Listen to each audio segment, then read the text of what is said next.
5 years ago, a paper published in one of the world's most prestigious peer-reviewed journals made headlines across the world. The authors used NASA satellite data to claim that at least 1/4 of the world's greenleaf area increase since the 2000s was due to Chinese tree planting efforts. Some celebrated, some couldn't believe it. What went on here, and are China's newly planted forests as successful as they claim?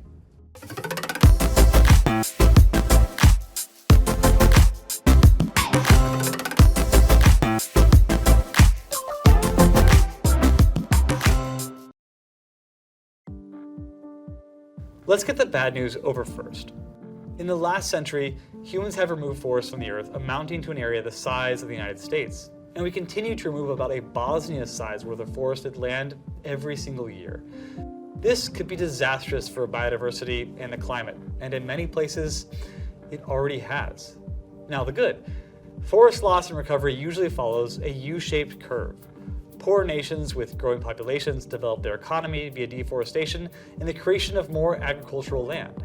But as they get richer, population growth slows, crop yield improves, and local populations burn less wood for energy. Forests recover, so long as demand isn't driven by foreign exports. So to take Scotland, for example, a millennium ago, 20% of its land was covered in forest.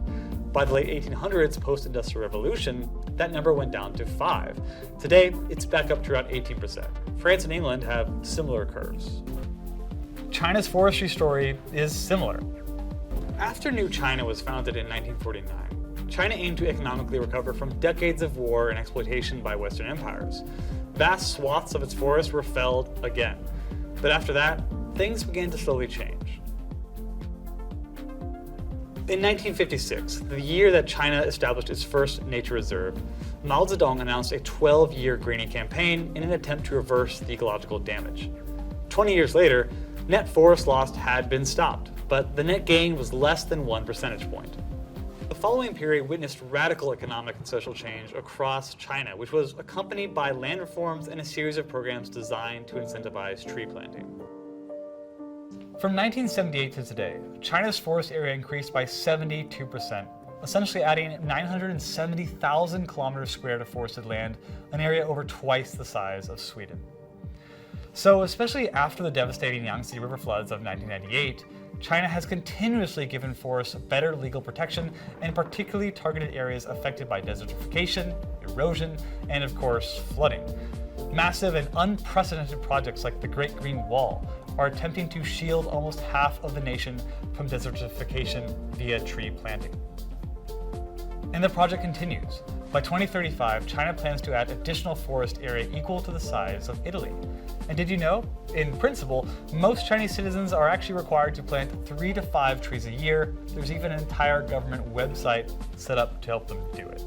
And it's under these types of citizen involvement programs that regular Chinese people have planted 78 billion trees in the last 40 years, including the 400 million planted via the Ant Forest in-app game. I mean, it's so easy, I've even planted 13. However, China's programs have faced challenges too, which have taught the government and the rest of the world important lessons about how to plant a forest.